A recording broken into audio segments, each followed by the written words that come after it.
Mark tele एक जमाने में बीबीसी के भारत के अंदर रिप्रेजेंटेटिव होते थे। यहां पर वो संवाददाता के तौर पर काम करते थे। उनसे किसी ने सवाल किया कि आप यहां पर काम करते हैं, भारत के अंदर कौन सा मीडिया इफेक्टिव है। हालांकि उस जमाने में इलेक्ट्रॉनिक मीडिया इतना इफेक्टिव नहीं था, लेकिन उन्होंने जब सवाल किया कि प्रिंट मीडिया या इलेक्ट्रॉनिक मीडिया, कौन सा मीडिया ज्यादा इफेक्टिव है, तो उन्होंने कहा कि यहां पर अफवाह ज्यादा इफेक्टिव है, बल्कि कहा जाए अफवाह यहां पर ज्यादा खतरनाक है।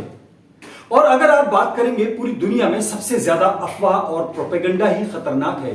यह बात हम आपसे करेंगे, विस्तार से करेंगे, लेकिन आपको हम बता दें कि कानपुर के अंदर एक कपड़ा व्यापारी के बेटे को किडनैप किया गया और बाकायदा उसके लिए फिरौती मांगी गई, और फिरौती के लिए जो लेटर लिखा गया उस लेटर पर अल्लाहू अकबर लिखा था। यानी ये एक तरह से नैरेटिव सेट करने की कोशिश की गई कि अल्लाहू अकबर, यानी किसी भी तरीके से ये वो लोग हैं जो किसी खास मजहब को मानते हैं, और एक बार फिर एक बड़ी साजिश होते होते रह गई। ये अलग बात है कि उन साजिशकर्ताओं का या तो नसीब खराब था या फिर देश का और खासतौर से उत्तर प्रदेश और कानपुर का नसीब बेहद अच्छा था कि यह अफवाह बेनकाब हो गई, क्योंकि अल्लाहू अकबर लिखने वाले तमाम पकड़े गए वो लोग आरोपी हैं जो कि किसी धर्म को मानते हैं, ना कि किसी मजहब को। अल्लाहू अकबर से उनका कोई मतलब नहीं है। इनका मतलब अल्लाहू अकबर से सिर्फ इतना है कि वो या तो उसके नाम पर राजनीति करना चाहते थे या कानपुर को और खास तौर से उत्तर प्रदेश को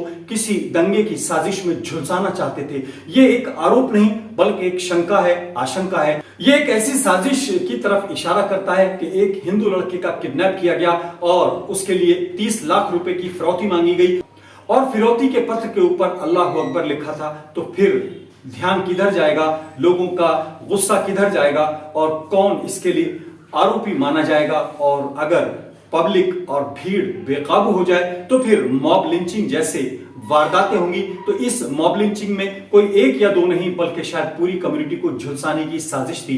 हालांकि पुलिस अभी किसी भी मोटिव पर कुछ भी कहने को तैयार नहीं है कि किडनैप फिरौती के लिए किया गया, अवैध संबंधों के लिए किया गया, या फिर किस वजह से किडनैप किया गया और किस वजह से उस मासूम बच्चे की हत्या की गई। लेकिन इतना जरूर है कि ये आशंका भी जाहिर की जा सकती है कि क्या कानपुर को, क्या उत्तर प्रदेश को, क्या देश को किसी बड़े दंगे की तरफ धकेलने की साजिश तो नहीं थी, क्योंकि चुनावी माहौल है। 5 राज्यों के चुनावों की घोषणा हो चुकी है। 2024 की जो बिसात है वो बिछ रही है।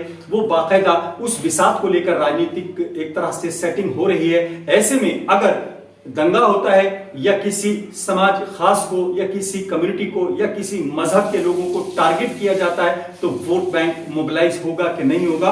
और खास तौर से हालात ऐसे बनेंगे कि अल्लाहू अकबर के नाम पर एक खास समुदाय को टारगेट करने की यह साजिश तो नहीं थी।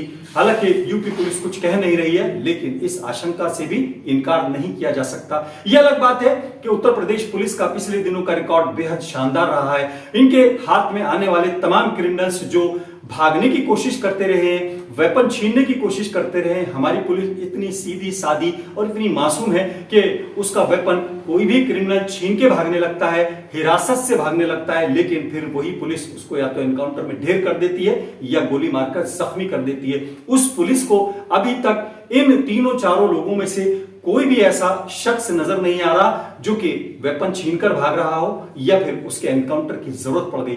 रचिता एक ट्यूशन टीचर है, उस बच्चे को पढ़ाती थी घर जाकर, और एक और उसके साथी है। ये तमाम नाम आप सुनिए जो पुलिस बता रही है, आप भी सुनिए। रचिता जो कि शिक्षिका के रूप में इस बच्चे के घर में पढ़ाती रही हैं 2021-22 तक। रचिता के फियांसे प्रभात शुक्ला और उनके दोस्त आर्यन उर्फ अंकित, ये सारे लोग इस घटना में इन्वॉल्व हैं। लड़के को प्रभात शुक्ला रचिता के माध्यम से बुला कर ले जाते हैं। लड़का स्वयं अपनी मर्जी से जाता हुआ दिखा। हमने घटनास्थल के पास जितने भी सीसीटीवी कैमरे थे, हमने सभी कैमरों की फीड ली है। लेटर हमारे पास है। प्रथम दृष्टया ऐसा दिखाई देता है कि यह हैंड राइटिंग भी प्रभात शुक्ला की है, और हैंड राइटिंग की तस्दीक रचिता ने देखने के बाद ये अपने एग्जामिनेशन में बताया है, but this again need to be examined by the forensic. अल्लाह अकबर लिखा गया है, वो किस और बाद में जो लेटर दिया गया, जो डिमांड किया गया, उसका ऑब्जेक्टिव, उसका इंटेंशन, उसका मेंसरिया अभी हम लोग समझ रहे हैं। अब तक की विवेचना में ऐसा लगता है कि ये मिसगाइड करने के लिए किया गया था, लेकिन it's too early to go with the conclusion.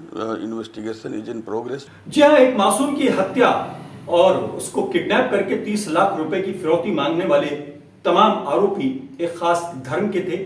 जिस बच्चे की हत्या की गई, जिस बच्चे का किडनैप किया गया, वो भी एक खास धर्म से था। लेकिन इन दोनों को कॉन्फ्लिक्ट के अंदर गुमराह करने के लिए या एक बड़ी साजिश को रचने के लिए फिरौती के पत्र पर अल्लाह अकबर लिखा गया।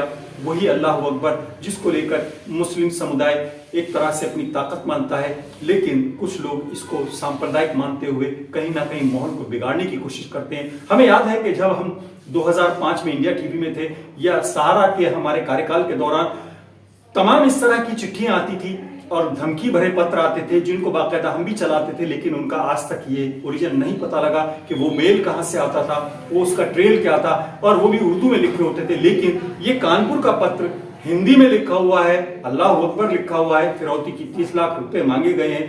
तो इस साजिश से शायद इनकार करने में पुलिस को भी थोड़ी सी हिचक तो होगी कि ये कोई बड़ी साजिश तो नहीं थी, दंगे की साजिश तो नहीं थी और माहौल को बिगाड़ने की साजिश तो नहीं थी। ये अलग बात है कि पुलिस आगे कोई भी थ्योरी बना दे और इसमें कोई ऐसा चेहरा भी डाल दे जो कि इससे जुड़ा हो, लेकिन अभी तक के इन्वेस्टिगेशन में पुलिस के पास इतना ही है कि अल्लाह अकबर गुमराह करने के लिए लिखा गया। लेकिन कुछ लोग कह रहे हैं कि ये बड़ी साजिश थी, इससे पर्दा उठना चाहिए। बहरहाल सवाल बहुत हैं और जवाब उनके गोल गोल जीरो हैं, लेकिन ये साजिश रचने वाले वही लोग हैं जो बॉब लिंचिंग करते हैं, जो कहीं ना कहीं माहौल को क्रिएट करके एक मोबिलाइज करके भीड़ को किसी को मौत के घाट उतार देते हैं। कहीं फ्रिज के अंदर बीफ निकल आता है, कहीं कुछ निकल आता है और कहीं फिरौती के अंदर सब लोग एक अलग धर्म के होते हैं, लेकिन नारा किसी मजहब का होता है। आज फिलहाल इतना ही। अपने मेजबान आजाद खालिद को इजाजत दें।